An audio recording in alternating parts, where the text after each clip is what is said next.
If you're trying to call somebody in Port Renfrew tonight, hold the phone and be patient. Service to the remote island community has gone down again, and Telus says it will not be restored until tomorrow afternoon at the very earliest.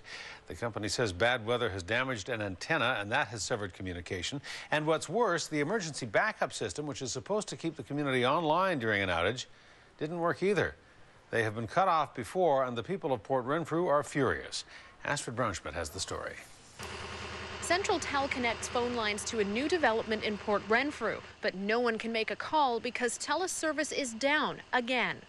Nothing, no interact, no telephone, nothing, no messages, no family, no friends, it's pretty frustrating. Telus blames the weather for the disconnection. It's been out intermittently since Saturday at 5 p.m. So a piece of an antenna called a waveguide looks like it's been damaged in the recent severe winter weather storms that have been happening in there.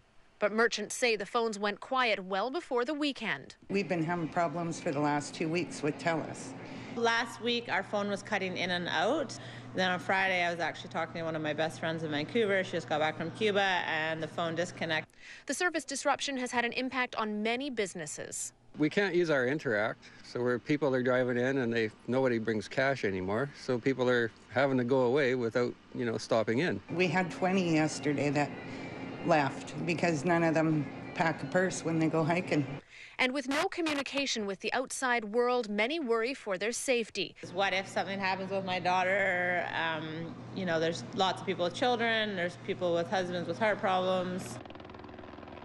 Telus sent repair crews by helicopter today, and if the weather holds, Telus says the phones should be back online by tomorrow afternoon. But locals say the blackout should never have happened. $100,000 was spent to install an emergency backup system, which in theory would keep Port Renfrew connected if main phone service was down. But that system didn't work. It's in, but we haven't run it through all of its paces, done all the testing required yet. Tried to turn it on when this happened, and it didn't work. Hall assures the kinks will be worked out soon. Small comfort for the people of Port Renfrew, who are calling for a more reliable system. In the big picture, what we really need is to run the lines in from Jordan River, have hardline phone service.